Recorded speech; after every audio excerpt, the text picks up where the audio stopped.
ભારત માતા કી જય। આજે હા મહેશભાઈ, સરસ મજાનો દિવસ છે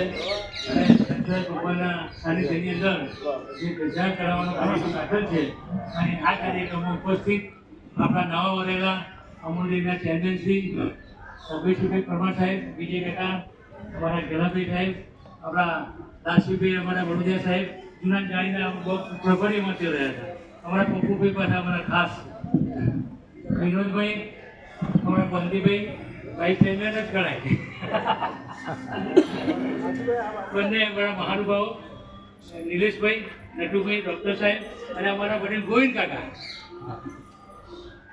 સૌ અમારા પરિવારના મિત્રો, કારણ કે બધા નામ બહુ દીધો, સૌ ભારતીય જનતા પાર્ટીના પરિવાર તરીકે આજે બધા આપણે ધાર્મિક કાર્યક્રમ ઉપસ્થિત રહ્યા છીએ। ભગવાનને પ્રાર્થના કરીએ કે આપણા બધાની તંદુરસ્તી સારી રહે, આપણા ભારત દેશનું નામ રોશન થાય અને આપણું દેશનું નામ વધારે પ્રગતિ થાય અને આપણા બધાના સાથ સહકારથી આપ બધા ખૂબ સારી સંખ્યામાં ઉપસ્થિત રહ્યા છો। આ પરિવાર છે આપણા બધાનો, એટલે ખરેખર આજે સૌની લાગણી અને માગણી અને આપણા વિજય કાકાના સાનિધ્યને જે એમને કાર્યક્રમ રાખેલો એટલે આ કાર્યક્રમ આપ સૌ કિંમતી સમય ફાળવીને ઉપસ્થિત રહ્યા છો, તો સૌને હું આવકારું છું। અસ્તુ ભારત માતા કી જય। અમારા